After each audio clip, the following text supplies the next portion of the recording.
सुरभि बेटा, कहाँ चली इतना धूप में? देख नहीं रही कितनी तेज धूप है। दादी ऐसे कैसे चलेगा? मुझे पता है गर्मी ज्यादा है, लेकिन बिना बाहर निकले भी तो काम नहीं होने वाला ना। और पानी भी खत्म है सारा, वही लेने जा रही हूँ। हाँ बेटी, पर ये गर्मी तो ऐसा लग रहा है जैसे हमारी जान ही ले लेगी। सारा घर तवे की तरह तप रहा है, और तू इस घर से बाहर जाएगी तो बाहर तो और भी ज्यादा गर्मी होगी ना। दादी माँ, अब आप मेरी फिक्र मत करिए, मेरी तो आप आदत पड़ चुकी है। मुझे तो आपकी फिक्र है, आप जल्दी से ठीक हो जाइए। मुझे तो बुढ़ापा आ गया है बेटी, अब इस उम्र में तो बीमारी लगी रहती है, लेकिन तेरा खून अभी गर्म है। मैं नहीं चाहती मेरी पोती को कोई भी दिक्कत परेशानी हो। अभी तो तू खेतों से काम करके आई है और अभी पानी भरने लगी। आपको तो पता है ना दादी, छोटी जाति होने के कारण इस गांव के लोग हमें कुएं से पानी नहीं भरने देते हैं। पानी लेने के लिए हमें जंगल वाले तालाब में जाना पड़ता है, और अगर मैं अभी नहीं गई तो शाम को जाना पड़ेगा, और अगर शाम को गई तो जाते जाते रात हो जाएगी, और रात में तो कई जानवरों का भी खतरा है ना, इसलिए अभी एक घड़ा पानी लेके आती हूँ। ना जाने लोगों की मानसिकता कब सुधरेगी। हम छोटी जात वालों को गांव का पानी तक नसीब नहीं है। भरी दोपहर में मेरी बच्ची को मीलों दूर पानी लाने जाना पड़ रहा है इस भयानक गर्मी में। कोई बात नहीं दादी, आप परेशान मत होइए, आप तो मेरी आदत पड़ चुकी है ना। पर बेटी, ठंड और बरसात की बात कुछ और है। ऐसी भीषण गर्मी में तो इतनी दूर वहां भी नंगे पैर पानी लेकर कैसे आएगी? अब इस साल तो लगता है सबसे ज्यादा गर्मी पड़ रही है। हाँ दादी, आप सही कह रही हैं, इस साल को ज्यादा ही भीषण गर्मी पड़ रही है। गांव के कितने सारे कुएं सूख गए हैं, कितनी नदियां सूख गई हैं। कुछ दिनों में तो नौतपा भी शुरू हो जाएगा। भगवान बचाए, इस पृथ्वी को धरती के आग के गोले की तरह तप रही है। न जाने क्या होगा इस संसार का। अब जो भी हो दादी, झेलना तो पड़ेगा इस सभी को। ठीक है, अब मैं पानी ले आती हूँ, वरना देर हो जाएगी। सुरभि और उसकी दादी बहुत गरीब थे। सुरभि के पास पैरों में पहनने के लिए चप्पल तक नहीं थे। वो नंगे पैर ही पानी भरने मिट्टी का घड़ा लेकर जंगल की ओर निकल पड़ती। तभी वो देखती है कि गांव का कुआं खाली पड़ा है और वहां कोई भी नहीं है। आज तो इस कुएं के पास कोई भी नहीं है, क्यों ना मैं यहीं से पानी भर लूं। और सच में बहुत तेज धूप है, मेरे तो पैर अभी से जलने लगे। सुरभि अपना घड़ा लेकर गांव के कुएं के पास पानी भरने जैसे ही जाती है, तभी वहां एक औरत उस कुएं के पास आते देख लेती है और हल्ला मचाने लगती है। अरे रुक रुक, वहीं रुक, ये तू क्या कर रही है? चल चल उतर यहाँ से। इस कुएं के घाट से छी छी छी, सारा पानी दूषित कर दिया इस लड़की ने तो। क्यों रे, तुझे और कितनी बार मना करना पड़ेगा कि इस कुएं का पानी हम ऊंची जाति वालों के लिए है, तेरे लिए नहीं है। फिर तू क्यों आती है इस तालाब पर हमारा पानी गंदा करने? काकी, बहुत तेज धूप हो रही थी और मुझे बड़ी जोरों की प्यास भी लग रही थी। दूर जाने का बिल्कुल भी हिम्मत नहीं हो रहा था और कुआं भी खाली था, तो इसलिए मैं इस कुएं में पानी भरने आ गई। क्या इस कुएं में सिर्फ आप लोग का बस अधिकार है, हमारा नहीं है? नीची जाति का होना इतना बुरा है? हाँ, बहुत बुरा है नीची जाति में पैदा होना। तुझ जैसे नीची जाति में पैदा होना हमने कहा था ना। क्या? हाँ बोल। हाय हाय, गांव वालों सुनो सुनो, देखो जरा, इस बदतमीज और नीची जात वाली लड़की को हमारे कुएं का सारा पानी इसने गंदा कर दिया। सब औरत की बात सुन कुछ गांव वाले वहां इकट्ठा हो जाते हैं। अरे क्या हुआ काकी, क्यों चिल्ला रही हो? चिल्लाऊं न हो तो क्या करूं? इस नीची जात वाली लड़की ने हमारा कुएं का सारा पानी गंदा कर दिया। अब हम इसका शुद्धिकरण करवाना पड़ेगा। ये नीची जात वाले भी ना, इनको तो इस गांव से ही निकाल देना चाहिए। हाँ हाँ, सही कह रही हो भैया, लेकिन अब ये सोचो कि आगे क्या करना है। इस नीची जात की लड़की ने तो सारे कुएं को छू दिया, अब हम क्या करेंगे? शुद्धिकरण करना पड़ेगा।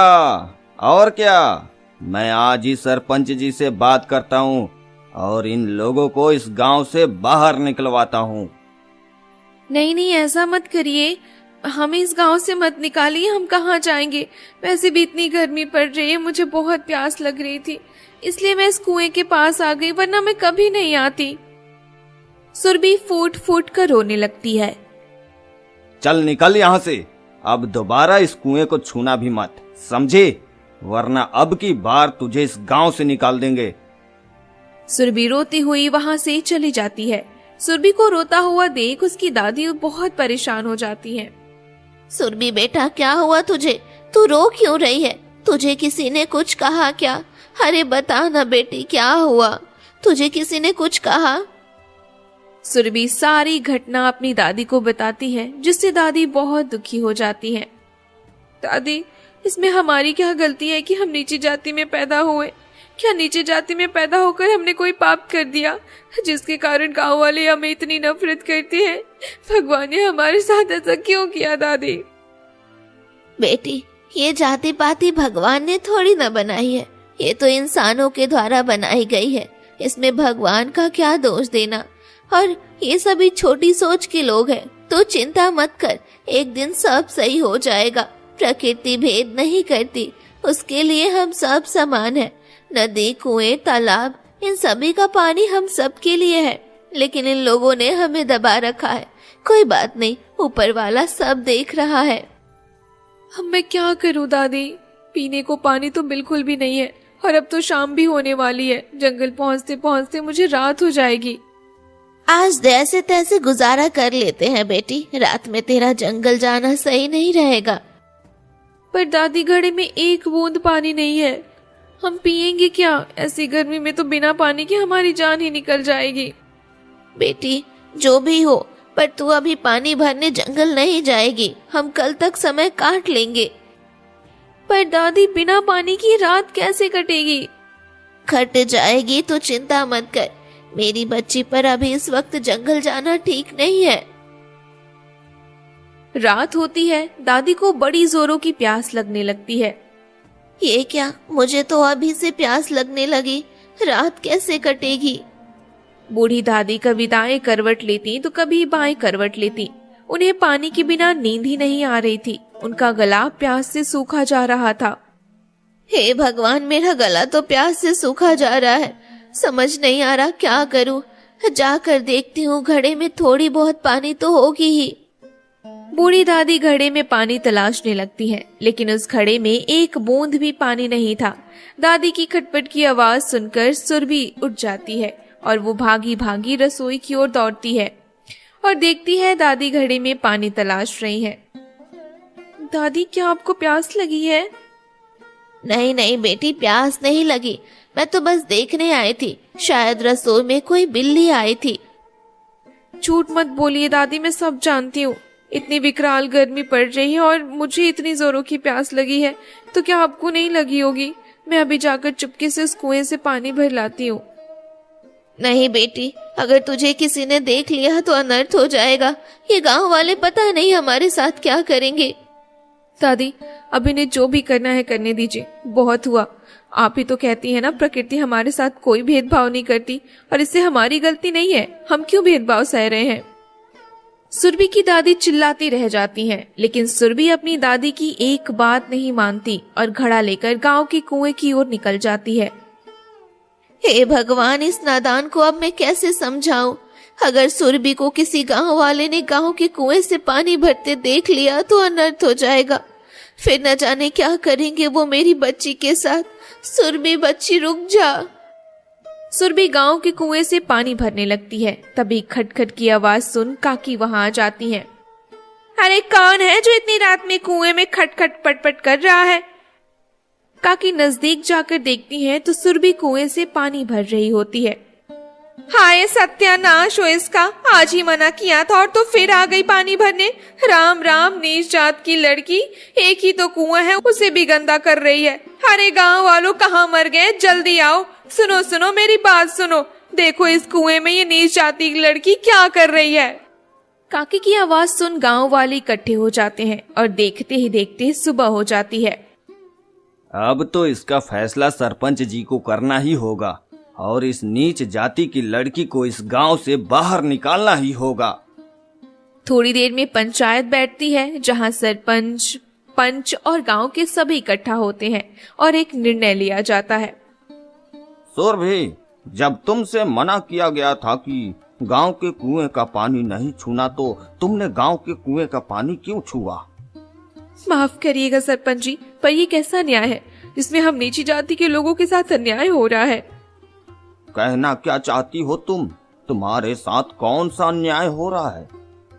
ये अन्याय नहीं तो और क्या है सरपंच जी? ऐसी भीषण गर्मी में अगर हमें पानी नहीं मिलेगा तो हम तो मर ही जाएंगे ना। देखो सुरभि, सालों से तुम लोगों के साथ ऐसा होता आ रहा है कि तुम्हारे जाति के लोगों का पानी का स्रोत अलग रहा है और हमारे ऊंची जाति के लोगों के पानी का स्रोत अलग। हम भी वही कर रहे हैं। ये बात अलग है कि तुम्हारी जाति वालों के पानी का स्रोत गर्मी के कारण सूख गए हैं, लेकिन जंगल जाकर तो तुम पानी ला ही सकती हो ना। सरपंच जी, आपको तो पता है ना, मेरे घर में एक मैं और एक मेरी बूढ़ी दादी, और वो भी बीमार है। जंगल यहाँ से कितनी दूर है? सुबह जाओ तो शाम को पहुँचो। अगर मैं पानी ही ढोती रहूंगी तो काम कब करूंगी और घर का खर्च कैसे चलेगा, आप ही बताइए। देखो, मैं इसमें कुछ नहीं कर सकता। जैसा गांव वाले बोलेंगे वैसा तुम्हें करना पड़ेगा, और गांव वाले और हम सब ये चाहते हैं कि तुम इस गांव को छोड़कर चले जाओ। सरपंच जी, मैं अपनी बूढ़ी दादी को लेकर कहाँ जाऊँ? मेरा तो कोई रिश्तेदार भी नहीं है जहाँ मैं जाकर रह लूँ।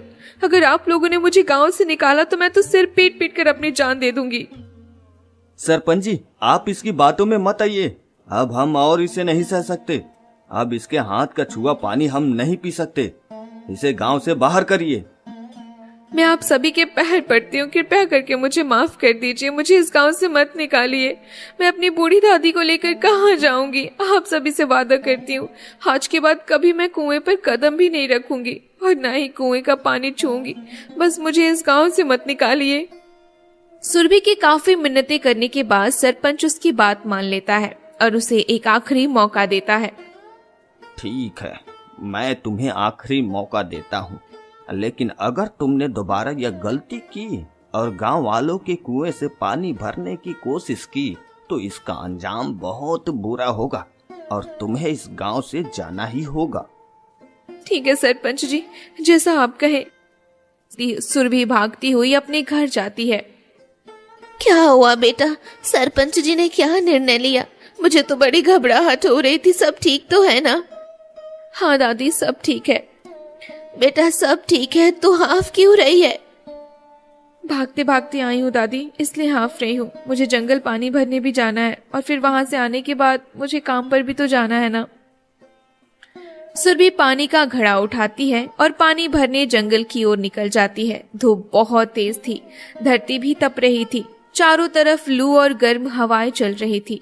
उसी कड़कड़ाती धूप में सुरभि मिट्टी का घड़ा लेकर जंगल की ओर पानी लेने निकल पड़ती है। कितनी गर्मी है और मेरे तो पैर भी जलने जा रहे हैं। एक काम करती हूँ, घास पर चलती हूँ ताकि मेरे पैर न जले। कुछ देर में सुरभि उस तालाब के पास पहुंच जाती है जिस तालाब से वो अक्सर पानी लाया करती थी। लेकिन जैसे ही वो उस तालाब पर पहुंचती है, वो देखती है कि उस तालाब का सारा पानी सूख चुका है और आसपास के पेड़ पौधे भी सूख रहे हैं। ये कैसी तपन है जिसने लबालब भरे तालाब को सुखा दिया। आसपास के पेड़ पौधे भी सब सूख रहे हैं और अब तो ये तालाब भी सूख गया। अब मैं क्या करूं? सुरभि वहीं बैठकर फूट फूट कर रोने लगती है। मुझे घर भी जल्दी जाना है, खाना भी बनाना है और काम पर भी जाना है। सुरभि की चिंता साफ दिखाई दे रही थी। सुरभि इस चिंता में परेशान हो रही थी कि उसे घर जाकर खाना भी बनाना है और काम पर भी जाना है, लेकिन अभी तक उसे पानी भी नहीं मिला था। फिर वो कैसे घर जाए? एक काम करती हूँ, आगे जाकर देखती हूँ, शायद मुझे आगे पानी मिल जाए। सुरभि जंगल में आगे की ओर बढ़ जाती है, लेकिन वो देखती है कि जंगल में चारों तरफ सूखा पड़ा है। पेड़ पौधे, सूखे पेड़, जमीन पर बड़ी बड़ी दरार फटी पड़ी है। कुछ दूर आगे जाने पर सुरभि को एक झरना दिखता है जिसमें बहुत कम पानी था। ये क्या? यहाँ तो एक ही झरना है, उसमें भी इतना कम पानी। चलो यार, कोई बात नहीं, इतना तो पानी है कि मेरा घड़ा भर जाए। सुरभि झरने का पानी अपने घड़े में भर लेती है। वाह, कितना ठंडा लग रहा है। और पानी भी कितना ठंडा, बस गर्मी के कारण कुछ सूख गया है। सुरभि झरने का ठंडा ठंडा पानी पीती है और घड़े को लेकर अपने घर की ओर निकल जाती है। जब सुरभि अपने घर की ओर आ रही थी तभी उसे एक पेड़ के नीचे बैठी हुई एक औरत मिलती है जिसकी आंखों में आंसू थे और वो रो रही थी। अरे अम्मा, क्या हुआ आपको? आप क्यों रो रही हैं? क्या बात है? कोई परेशानी है क्या आपको? क्या बताऊं बेटी, प्यास से गला सूखा जा रहा है। आसपास ना कोई नदी है ना तालाब, सब सूखे पड़े हैं। पर ये विकट गर्मी मेरी जान ले रही है। भारी दोपहरी में बकरी चराने निकली थी, कुछ पानी था पास, लेकिन तुम्हें तो पता ही है कैसी भीषण गर्मी पड़ रही है। बार बार प्यास लग रही है तो पानी खत्म हो गया। मुझे बिना पानी की राहत नहीं मिल रही। ओह, तो आप इसलिए इतनी परेशान हैं अम्मा? आप परेशान मत होइए, मेरे पास पानी है थोड़ा सा। बेटी, तू ये पानी कहाँ से लाई है? आसपास तो सारे नदी तालाब सूखे पड़े हैं। आगे चलकर एक जंगल है अम्मा, वहाँ पर एक झरना बहता है। उस झरने में भी पानी कम है, लेकिन मैं उसी झरने से पानी लेकर आई हूँ। आप चिंता मत करिए, ये लीजिए, पानी पी लीजिए। नहीं बेटी, मैं ये पानी कैसे पी सकती हूँ? तू इतनी मेहनत से उस झरने से पानी लेकर आई है और इतनी दूर तुझे अपने घर भी तो जाना है ना। नहीं नहीं, ये तेरा पानी है, मैं नहीं पी सकती। कोई बात नहीं अम्मा, थोड़ा पानी पी लेने से मेरा घड़ा खाली तो नहीं हो जाएगा ना। आप पानी पी लीजिए। ठीक है बेटी, तू अगर इतनी जिद कर रही है तो ला, थोड़ा सा पानी पिला दे। सुरभि अम्मा को पानी पिला देती है, लेकिन पानी पिलाने में ही उसका घड़ा आधा हो जाता है। ये क्या बेटी, तेरा घड़ा तो आधा हो गया। तूने तो अपने घड़े का आधा पानी मुझे पिला दिया। अब तो अंधेरा भी होने वाला है ना, अब इस जंगल में जाना ठीक नहीं है। कोई बात नहीं अम्मा, मेरे घर में हम 2 लोग ही हैं, मेरी दादी और मैं। ये पानी हम दोनों को पीने के लिए काफी है। और रही बात सुबह की, तो फिर सुबह आकर मैं इस झरने से पानी ले जाऊंगी। बेटा, तेरा दिल बहुत बड़ा है, तू दिल की बहुत अच्छी है। भगवान तेरी हर इच्छा पूरी करे। वैसे तो मेरी कोई इच्छा नहीं है अम्मा, पर मैं चाहती हूँ कि जो ऊंच नीच जाति पाति का भेदभाव समाज में फैला हुआ है ना, वो दूर हो जाए, ताकि मैं भी अपने गांव के कुएं से पानी भर सकूं। गांव के सभी लोग मूर्ख हैं बेटा, तो उनकी बातों पर ध्यान मत दे। ठीक है अम्मा, अब मैं चलती हूँ, पर हाँ, आप अपनी बकरियों को लेकर घर जाइए, अंधेरा होने वाला है। ठीक है बेटी। अच्छा सुन। जी कहिए। ये मेरी पानी की छोटी सी मटकी है, मेरी हिम्मत नहीं हो रही इसे घर ले जाने की। तो एक काम करेगी क्या? हाँ हाँ बताइए ना, क्या काम है? बेटी, इस मटकी को अपने साथ ले जा और कल जब तू झरने का पानी लाएगी ना तो ये मटकी लेती आना। ठीक है अम्मा, मैं इस मटकी को अपने घर ले जाती हूँ। और हाँ बेटी, ध्यान रहे, इस मटकी को तू घर के अंदर मत रखना, बल्कि इस मटकी को तू आंगन में बीचों बीच ही रखना। पर ऐसा क्यों अम्मा? अरे बेटी, 10 जगह इस जंगल में मटकी को लेकर घूमती हूँ। कौन सी जगह कैसी है, घर के अंदर मटकी रखना ठीक नहीं है। तू आंगन में ही रख देना। ठीक है अम्मा, आज ऐसा आप कहें, मैं अब चलती हूँ। सुरभि अपने घर की ओर आ जाती है और कुछ ही देर में वो अपने घर पहुंच जाती है। सुरभि अम्मा की दी हुई मटकी को अपने आंगन के बीचों बीच रख देती है। आ गई मेरी बच्ची। हाँ अम्मा, और लीजिए, ठंडा ठंडा पानी पी लीजिए। अरे ये क्या बेटी, ये मटकी तो आधी है। सुरभि सारी बात अपनी दादी को बताती है। अच्छा किया बेटा तूने, उस अम्मा को पानी पिलाकर। पानी पिलाना बहुत बड़ा पुण्य का काम होता है। चलिए मैं कुछ खाना बना देती हूँ, फिर इस मटकी में काफी पानी बचा है, अपने अच्छे से पानी पी लिया ना दादी? हाँ हाँ, बहुत अच्छे से पी लिया। ये पानी तो बड़ा ही मीठा है। हाँ दादी, आप सही कह रही हो, बड़ा मीठा पानी ये है। ठीक है, आप आराम करिए, मैं जल्दी खाना बना देती हूँ। सुरभि जल्दी जल्दी खाना बनाती है और फिर दादी के साथ मिलकर दोनों खाना खाते हैं। ओह दादी। अरे क्या हुआ बेटी, तू ऐसे क्यों चौंक गई? मुझे तो याद ही नहीं रहा कि मुझे कल जल्दी उस झरने से पानी लाना होगा, ताकि मैं खेतों पर काम करने जा सकूं। आज भी मैं काम पर नहीं गई। अगर ऐसा ही चलता रहा तो घर का खर्च कैसे चलेगा? और कल मैंने अम्मा को कह दिया है कि मैं इसी समय पर पानी लेने आऊंगी। अब मैं उनकी मटकी उन्हें कैसे दूंगी? कोई बात नहीं बेटी, तू एक काम करना, जहाँ वो अम्मा तुझे आज उस पेड़ के नीचे मिली थी ना, तो उस मटकी को उसी पेड़ के नीचे रखाना, मटकी को कोई नहीं चुराएगा। ठीक है दादी, मैं ऐसा ही करूंगी। दादी मैं पानी लेने जा रही हूँ, पानी लेकर जल्दी आ जाऊंगी। और फिर मुझे आकर खाना भी बनाना है ना, फिर खेतों पर भी काम पर जाना है। ठीक है बेटी, जा। सुरभि बाहर आती है और देखती है कि सुरभि के घर के आंगन में एक बहुत बड़ा कुआं खुदा है। कुएं का पानी लबालब भरा देख सुरभि की आंखें फटी की फटी रह जाती हैं। वो जोर जोर से दादी को चिल्लाती है, दादी दादी जल्दी बाहर आइए दादी। क्या हुआ सुरभि, तू ऐसे क्यों चिल्ला रही है? अरे दादी ये देखिए, हमारे आंगन में इतना बड़ा कुआं कैसे आया? हाय राम, इतना बड़ा पानी से लबालब कुआं, ये तो किसी चमत्कार से कम नहीं है। दादी ये तो मैंने उस अम्मा को दी हुई मटकी रखी थी। अचानक उस मटकी की जगह इतना बड़ा कुआं कैसे हो गया? और उस पर तो लबालब पानी भी भरा हुआ है। बेटी, मुझे लगता है वो अम्मा कोई साधारण अम्मा नहीं थी। उनके आशीर्वाद से ही हमें ये सौभाग्य प्राप्त हुआ कि हमारे घर में इतना बड़ा कुआं, वो भी पानी से लबालब भरा हुआ। हाँ दादी, आप सही कह रही हैं। उस वक्त तो मैं भी नहीं समझ पा रही थी कि आखिर उन अम्मा ने मुझे वो खाली मटकी क्यों दी। अब समझी, इस भीषण गर्मी में पानी से लबालब भरा हुआ कुआं किसी वरदान से कम नहीं है। सुरभि और दादी आंगन में कुआं देख बहुत खुश होती हैं। वहीं दूसरी ओर गांव के कुएं का पानी भी सूख जाता है। चारों तरफ त्राही त्राही मचने लगती है। पानी से पेड़ पौधे जीव जंतु सभी बहुत परेशान होते हैं। ये क्या हो गया? एक ही तो कुआं था, वो भी सूख गया। अब हम पानी कहाँ से लाएंगे? जंगल तो बहुत दूर है। पानी लाते लाते हमारी हड्डियां ही टूट जाएंगी और ऊपर से ये गर्मी, उफ। हाँ काकी, आप सही कह रही हैं। न जाने क्या होगा हमारा। आप क्या बताएं बिरजू, क्या होगा? अब तो हमें जंगल से ही पानी लाना पड़ेगा। गांव के लोग जंगल की ओर पानी लेने के लिए दौड़ पड़ते हैं, लेकिन जंगल की नदी तालाब सब सूख रहे थे। बस एक झरना था, लेकिन वो भी सूखने ही वाला था। सभी अपना अपना खाली घड़ा लेकर आ जाते हैं। सरपंच जी कुछ करिए सरपंच जी, बिना पानी के हम गांव वाले कैसे जिएंगे? अब मैं इसमें क्या कर सकता हूँ?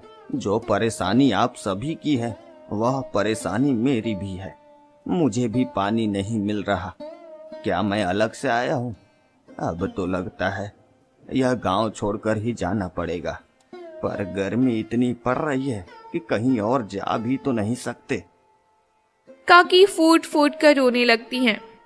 हे भगवान, क्या होगा हमारा बिना पानी के? हम कैसे रहेंगे? अब तो जंगल में भी नदी तालाब सूख गए और भरी दोपहरी में मेरी तो हिम्मत भी नहीं होती। मेरे तो पैर जलने लगते हैं। जाता हूँ जंगल की तरफ, देखता हूँ थोड़ा बहुत पानी मिलता है तो। बिरजू बेटा, मेरे लिए भी थोड़ा सा पानी लेते आना। अब तो मुझे पता है मेरी हड्डियां बूढ़ी हो चुकी है ना। काकी, मेरा शरीर खुद नहीं चलता और इतनी दूर से पानी मैं अपने लिए लाऊं कि तुम्हारे लिए? वे सभी बातें कर ही रहे थे कि तभी गांव का मोहन उनके पास आता है। तुम सभी लोग यहाँ पानी के लिए परेशान हो रहे हो। गांव में पानी के लिए हाहाकार मचा है और वहाँ वो सुरभि मजे से पेड़ पौधों को, जीव जंतुओं को पानी बांट रही है। सभी को इतना सारा पानी दे रही है, लेकिन उसके पास इतना सारा पानी आया कहाँ से?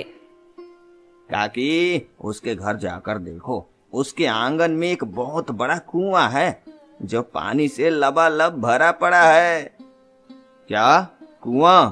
वो भी पानी से लबालब? मजाक क्यों कर रहा है? अरे मैं मजाक नहीं कर रहा, सच बोल रहा हूँ। ये कैसा चमत्कार है? भला ऐसे कैसे हो सकता है? अरे चमत्कार ही समझिए सरपंच जी। उसके आंगन में रातों रात पानी से लबालब भरा हुआ है, कुआं बन गया। अगर अभी भी आप सभी को विश्वास नहीं हो रहा है तो चलकर मेरे साथ देख लीजिए। गांव के सभी लोग सुरभि के घर पहुंचते हैं। गांव के सभी लोग जब सुरभि के आंगन में पानी से भरा हुआ कुआं देखते हैं तो सबके होश उड़ जाते हैं। अरे सुरभि, ये कैसा चमत्कार है? तेरे आंगन में ये कुआं कैसे आया? पहले तो नहीं था। हाँ हाँ सुरभि, यह पानी से भरा हुआ कुआं अचानक तेरे आंगन में कैसे आया? सब ऊपर वाले की कृपा है काकी। खैर आप लोग बताइए, आप लोग यहाँ क्यों आए हैं? गांव का जो एक कुआं था वह भी सूख गया है। सारे गांव में लोग पानी के लिए तरस रहे हैं। पानी की त्राही त्राही मची है। हमें जैसे ही तुम्हारे आंगन में कुएं की बात पता चली तो हम भागे भागे चले आए। हाँ सुरभि, प्यास के कारण लोग मर रहे हैं, हमारी मदद करो, हमें भी अपने कुएं का पानी दे दो। अरे अरे सरपंच जी, बिरजू काका, काकी, ये आप लोग कैसी बातें कर रहे हैं? भला आप लोग पानी किसी नीची जाति के घर से कैसे ले जाएंगे? आपका समाज का क्या होगा? लोग क्या कहेंगे? हमें माफ कर दो सुरभि, हमसे बहुत बड़ी गलती हो गई। जान है तो जहान है। अगर पानी नहीं मिला तो सारे गांव वाले एक एक करके मर जाएंगे। पर आपकी उस जाति पाति का क्या? मैं तो दे दूंगी पानी, पर ये कुआं तो मैंने छूकर दूषित कर दिया है ना। हमसे बहुत बड़ी गलती हो गई सुरभि, ये जाति पाति छुआछूत सब बेकार की बातें हैं। हाँ हाँ सुरभि, ऊपर वाले ने थोड़ी ना जाति पाति बनाई है, उसने तो हम इंसानों को बनाया है और हम सभी इंसानों में ही इतना भेदभाव कर रहे हैं। ये पानी तो अभी हमारे लिए अमृत के समान है। देर आए दुरुस्त आए। सुरभि, माफ कर दे इन्हें और सबको कुएं से पानी लेने दे। ठीक है दादी। गांव के सभी लोग सुरभि के आंगन में कुएं से पानी भरकर ले जाते हैं। अब सारा गांव बहुत खुश था। पानी की कमी और गर्मी से सभी को राहत जो मिल गई थी। सरपंच जी सुरभि और उसकी दादी से माफी मांगते हैं। सुरभि, तुम्हारा बहुत बहुत धन्यवाद। इस भीषण गर्मी में तुमने सारे गांव वालों का बहुत साथ दिया है। सुरभि और अब पूरा गांव बहुत खुश था। देखा बेटी, इंसान अपनी सुविधा के अनुसार खुद को बदल लेता है। उसे जहाँ जैसे अपना फायदा दिखता है वो उसी रूप में बदल जाता है। अब इनकी जाति पाति छुआछूत गायब हो गई ना। हाँ दादी, आप सही कह रही हैं। इंसान अपने फायदे के हिसाब से खुद के अंदर बदलाव करता है। अरे बेटी, क्या हुआ? किस सोच में पड़ गई? कुछ सोच रही है क्या? हाँ दादी, मैं सोच रही हूँ कि। क्या सोच रही है बेटी? कोई दिक्कत परेशानी है? नहीं दादी, मैं तो उन अम्मा के बारे में सोच रही हूँ जिनके कारण आज इस गांव वालों के दिमाग से छुआछूत का भूत हट गया। आखिर कौन थी वो? दादी, मुझे अभी भी जाना होगा। कल वो मुझे इतने समय ही मिली थी ना। लेकिन बेटी, धूप बहुत तेज है। कोई बात नहीं दादी, मैं जल्दी जाकर जल्दी ही आ जाऊंगी। आप मेरी चिंता मत करिएगा। ठीक है, अपना ख्याल रखना। सुरभि भरी दोपहरी में नंगे पैर भागती हुई उसी जंगल के पास जाती है जहां वो बूढ़ी अम्मा बैठी थी। अरे यहाँ आसपास तो अम्मा दिख ही नहीं रही हैं। न जाने कहाँ है। कल तो वो मुझे यही मिली थी, आज तो दिख ही नहीं रही। अम्मा, कहाँ हो आप? अम्मा। सुरभि अम्मा को चिल्ला ही रही थी कि तभी वहां अम्मा आती है। अरे बेटी, तो आज फिर यहाँ क्या हुआ? अम्मा, मुझे आपसे कुछ पूछना है। हाँ हाँ बेटी, पूछो, तुम्हें क्या पूछना है? अम्मा, वो कल जो आपने मुझे मटकी दी थी, वो मटकी तो बड़ी ही जादुई निकली। मैंने उसे आंगन पर रखा हुआ था, लेकिन जब सुबह उठी तो देखा कि उस मटकी की जगह पर एक बहुत बड़ा सा कुआं है जिसमें लबालब पानी भरा हुआ है। ओह अच्छा। अम्मा, ये कैसा रहस्य है? बताइए ना मुझे, आखिर वो कुआं मेरे आंगन में कैसे आया? अम्मा, आप हंस क्यों रही है? बताइए ना। क्या तुम खुश नहीं हो कुएं और उसके पानी से? बहुत खुश हूँ अम्मा, पर वो चमत्कार हुआ कैसे, मुझे भी जानना है। बेटी, मैं कोई साधारण इंसान नहीं हूँ, मैं इस जंगल की रानी हूँ। अम्मा एक बहुत ही सुंदर रानी बन जाती है जिसे देख सुरभि के होश उड़ जाते हैं। ये सब क्या है? बेटी, गर्मी ने पेड़ पौधे जीव जंतु सबको परेशान कर रखा है। मैं इस जंगल की रानी हूँ। गर्मी के कारण धरती का सारा पानी सूख गया, जिसके कारण मुझे बड़ी परेशानी होने लगी। मैं अपने जंगल की रक्षा भी नहीं कर पा रही थी। सारा जंगल परेशान था। बिना पानी के भला गर्मी में अच्छे अच्छे के होश उड़ जाते हैं, मेरा क्या होता? लेकिन आप, जब तुमने मुझे अपने उस घड़े का पानी बिना लालच के पिलाया तो मेरी सारी प्यास बुझ गई और मेरे अंदर शक्ति आ गई। तब जाकर मेरी सोचने समझने की शक्ति जागी। तभी फिर मुझे ख्याल आया कि मेरे पास तो बहुत शक्तियां हैं और इस नेक दिल बच्ची ने मेरी और इस जंगल की बहुत मदद की, इसलिए मैंने तुम्हें वो जादुई मटकी दी ताकि तुम्हारी परेशानी दूर कर सकूं। ओह, लोग बड़े लालची हो गए हैं बेटी, अपने फायदे के लिए वो कुछ भी करते हैं। जो जंगल, जो जीव उनको जीवन का हिस्सा होने चाहिए, वो उनकी कदर नहीं करते। तभी हर साल गर्मी में पानी की इतनी किल्लत होती है। आप सही कह रही हैं रानी जी, पर हम इसके लिए क्या कर सकते हैं? पहली बात तो हमारे गांव में बहुत अंधविश्वास है, उसे जागरूक किया जाए, ज्यादा से ज्यादा पेड़ लगाया जाए। अगर गांव वाले सब मिलकर ऐसा करेंगे तो किसी को कोई दिक्कत नहीं आएगी, न गर्मी न किसी मौसम में। ठीक है रानी जी, आज ही गांव के लोगों को जाकर जागरूक करूंगी और उन्हें समझाऊंगी। ये हुई ना बात, एक एक पेड़ बड़ा कीमती है। ये जिम्मेदारी सिर्फ मेरी नहीं, तुम सब लोगों की भी है। और हाँ, याद रहे तुम्हारे कुएं का पानी भी उतना ही इस्तेमाल हो जितना जरूरी हो। अभी तो कुछ नहीं हो सकता, गर्मी तो लोगों को झेलनी ही पड़ेगी जब तक मॉनसून नहीं आ जाता। मैं आपसे वादा करती हूँ प्रकृति की रानी, अब से मैं पूरा ध्यान रखूंगी और लोगों को भी जाकर समझाऊंगी। इस तरह सुरभि खुशी खुशी अपने गांव आ जाती है और सभी लोगों को समझाती है, जिससे सभी लोग मिलकर पेड़ पौधे लगाते हैं और खुशी खुशी रहने लगते हैं।